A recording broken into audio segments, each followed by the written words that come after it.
अमर रहे, अमर रहे, अमर रहे। शहीद भगत सिंह अमर रहे, अमर रहे, अमर रहे। शहीदों तुम्हारी सोच पे आप देख रहे हैं द लाइव न्यूज। और आज 23 मार्च शहीदी दिवस है। आज ही के दिन शहीद आजम भगत सिंह, राजगुरु और सुखदेव जी को फांसी दी गई। और इस संबंध में टोहाना के अंदर संयुक्त किसान मोर्चा ने शहीदों को श्रद्धांजलि दी। आप देख सकते हैं कि शहीद आजम भगत सिंह, राजगुरु और सुखदेव को श्रद्धांजलि दी जा रही है। टोहाना से संयुक्त किसान मोर्चा के प्रधान जी हमारे साथ हैं। हाँ जी, सत श्री अकाल जी। सत श्री अकाल जी। सर, आज 23 मार्च है, तो क्या प्रोग्राम था? आज मेहनतकश लोगों के लिए एक बहुत बड़ा त्यौहार है, क्योंकि आज ही के दिन शहीद आजम सरदार भगत सिंह, राजगुरु और सुखदेव, इनको अंग्रेज सरकार ने फांसी दी थी। ये शहीद हुए थे और बहुत बड़े शहीद हैं। तो आज कुछ लोग तो राजनीतिक वाले तो ड्रामे करते हैं, लेकिन मेहनतकश लोग हैं जो लड़ाइयाँ लड़ने वाले लोग हैं, वो आज पूरे जो है विश्व के अंदर, अकेला देश में ही नहीं, पूरे विश्व के अंदर अपने शहीदों को श्रद्धांजलि भेंट कर रहे हैं। और संयुक्त किसान मोर्चा भी एक लड़ाकू संगठन है, लोगों के हितों के लिए लड़ने वाला संगठन है। तो आज संयुक्त किसान मोर्चा की तरफ से भी हमने अपने शहीदों को याद किया है, नमन किया है और पुष्प अर्पित किए हैं अपने शहीदों को। शहीदों को जो सपने थे, क्या उनको कुचला जा रहा है? अगर मैं आपसे समझूं तो मौजूदा सरकार है जिस तरीके से एक फांसीवादी रूप लिया, ये शहीद हुए थे, इनके पैरेलल इनके जो सपने थे उनको कुचलने के लिए इनके पैरेलल जो ताकतें थी वो उस टाइम भी थी। उस टाइम भी बहुत लोग थे जो इनके सपनों को कुचलना चाहते थे। और आज़ादी के बाद जो भगत सिंह ने सपना लिया था कि आज़ादी के बाद मेरा देश ऐसा हो, आज़ादी ऐसी आज़ादी आई, वो आज़ादी तो थी नहीं, क्योंकि ये तो एक तरह का एक तबादला हो गया कि गोरे जो साम्राज्यवादी थे उनकी बजाय काले साम्राज्यवादी आ गए। और तब से लेकर मतलब भगत सिंह और जितने भी शहीद हुए, भगत सिंह को हम जो है लोग साहब इसलिए ज़्यादा महत्व देते हैं कि शहीद तो सारी जो हमारे लिए सम्मानीय है। जितने भी लोगों ने शहादत दी वो सभी सम्मान के पात्र हैं। लेकिन भगत सिंह एक शहीद होने के साथ साथ एक विचारधारा थे। इतनी छोटी उम्र में उन्होंने सिर्फ लड़ाई नहीं लड़ी मतलब अंग्रेजों के खिलाफ आज़ादी की, बल्कि एक विचारधारा लोगों को दी कि ये आज़ादी जिसके लिए हम लड़ रहे हैं वो आज़ादी कैसी होनी चाहिए, उस आज़ादी के बाद यहाँ व्यवस्था कैसी होनी चाहिए, जो राज्य प्रबंध है वो कैसा होना चाहिए, वो चीज़ें सारी उनने लोगों को दी। इसलिए उनको शहीदों के सरताज कह दिया जाता है। बाकी शहीद भी सम्मानीय है। तो मतलब ये जरूरी बनता है आज के दिन में जब सांप्रदायिक ताकतें बहुत ज़्यादा सर उठा रही हैं, धर्म के नाम पर, जाति के नाम पर जो है लोगों को लड़ाया जा रहा है और लोगों को बांट करके सत्ता जो है वो हासिल की जा रही है। आज के दिन में भगत सिंह की विचारधारा का जो महत्व है और भी बढ़ जाता है। भगत सिंह ने कहा था कि एक व्यक्ति मर सकता है लेकिन व्यक्ति के विचार नहीं। लेकिन क्या आज उस व्यक्ति के विचारों को भी मारा जा रहा है फांसीवादी ताकतों द्वारा? क्योंकि हम जब मेन स्ट्रीम मीडिया के अंदर देखते हैं, हिंदू मुस्लिम का सिवा उनके पास कोई टॉपिक नहीं है। मतलब जो लोगों के एक बेबुनियादी मुद्दे हैं, बेरोजगार, उसको पीछे किया जा रहा है और ये अनावश्यक मुद्दे उनको आगे उठाया जा रहा है। ऐसा है जी, जो ये 23 मार्च का बहुत अहम दिन है और इसमें जो भगत सिंह की सोच को ना वाकई ही 70 साल से कुचला जा रहा है। 70 साल से जो भी सरकारें आई हैं, चाहे बीजेपी आई है, चाहे कांग्रेस आई है, जो भी सरकारें आई हैं, देश का नाश करके रख दिया इन्होंने। गरीब को गरीबी दूर नहीं हुई, अमीर जो है अमीर ही होता जा रहा है। उसके पास पता नहीं कितना अरबों खरबों रुपया दान इकट्ठा हो गया है।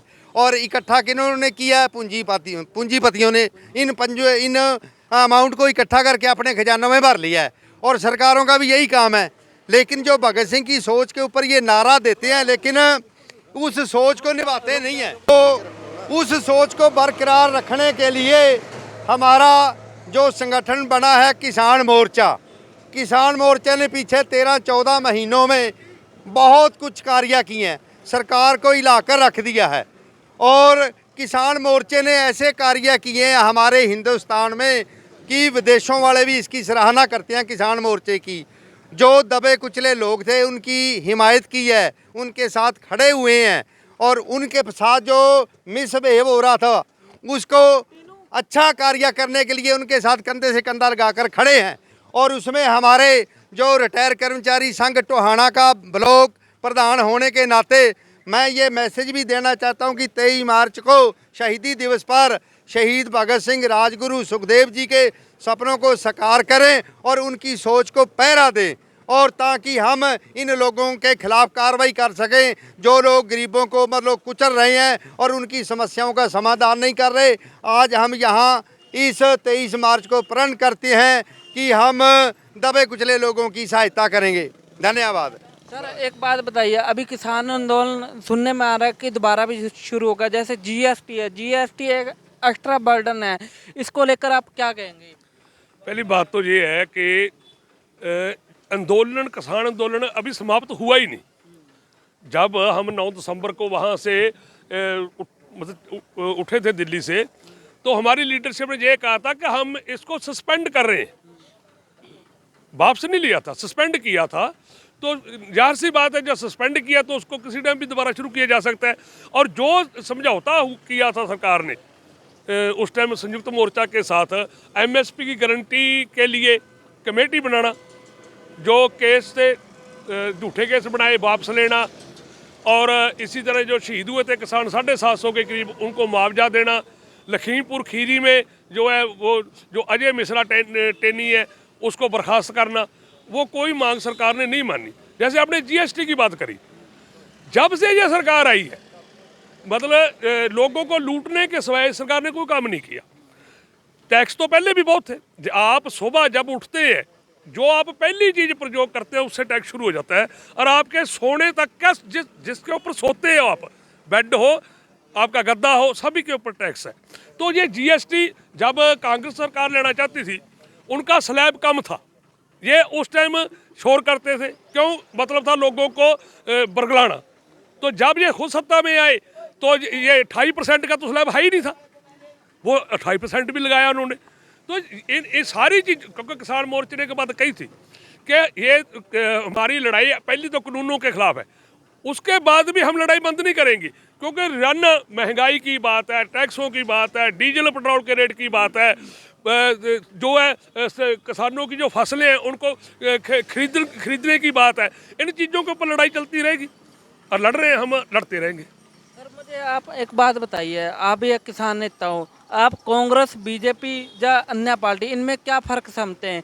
क्या ये शहीदों को सपनों को साकार करने का काम कर रही है? नहीं, कोई भी राजनीतिक पार्टी है, कांग्रेस है, बीजेपी है, सबका एक ही एजेंडा है, सत्ता हथियाओं और पूंजीपतियों के साथ अपनी सांठगांठ करके इस देश के पैसा लूटो और गरीबों को गरीब होने दो और अमीरों को अमीर करो। ये क्योंकि जनता इनके एजेंडे पे कहीं भी नहीं है, ये तो एक अपनी अदला बदली है, एक बार कांग्रेस एक बार बीजेपी। ये जनता को झूठे सबकवाद दिखाते हैं, धर्म के नाम पर दिखाते हैं, कभी जात के नाम पर दिखाते हैं, कभी चलो मांगों के बारे में भी दिखाते हैं बहुत बार, लेकिन बाद में कुछ नहीं निकलता। क्योंकि अभी हमारे ये सरकार ने 15 लाख का ड्रामा किया, 15 लाख किसी को नहीं मिले, लेकिन बाद में कह दिया ये तो एक जुमला था। फिर नोटबंदी आई, नोटबंदी से सारा काला धन वापस आ जाएगा, लेकिन कुछ भी नहीं आया। जो हमारा सफ़ेद था वो भी चला गया। लोगों की 150 के करीब लोग सही हमारे साथी अकाल ग्रास मौत हो गई। और फिर जीएसटी में भी यही हाल है।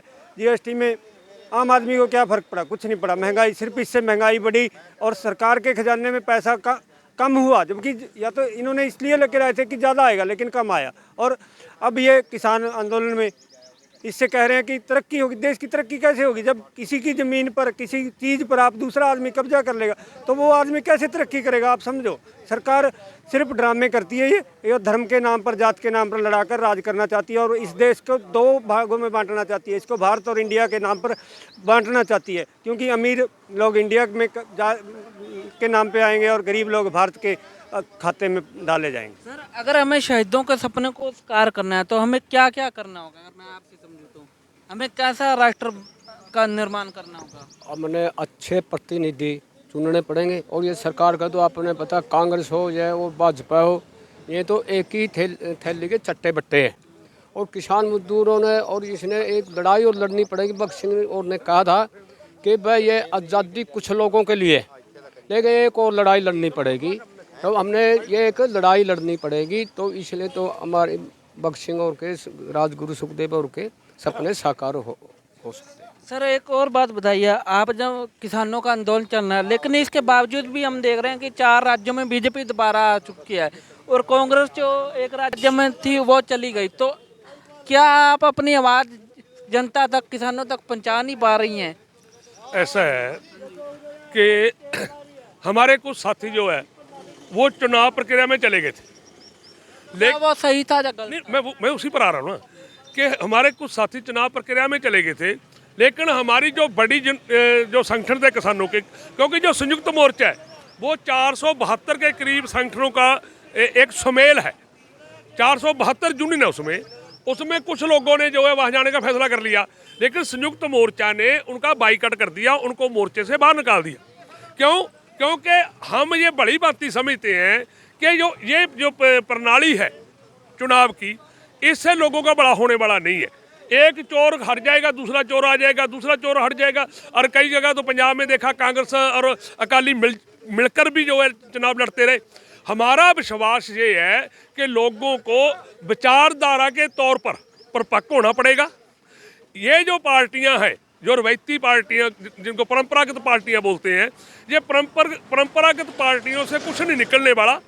हम अपनी विचारधारा को सुदृढ़ करें और लड़ाइयाँ लड़ें। उन लड़ाइयों में से एक नया मतलब जो है सिस्टम निकल कर आएगा जो लोगों के हितों की बात करेगा।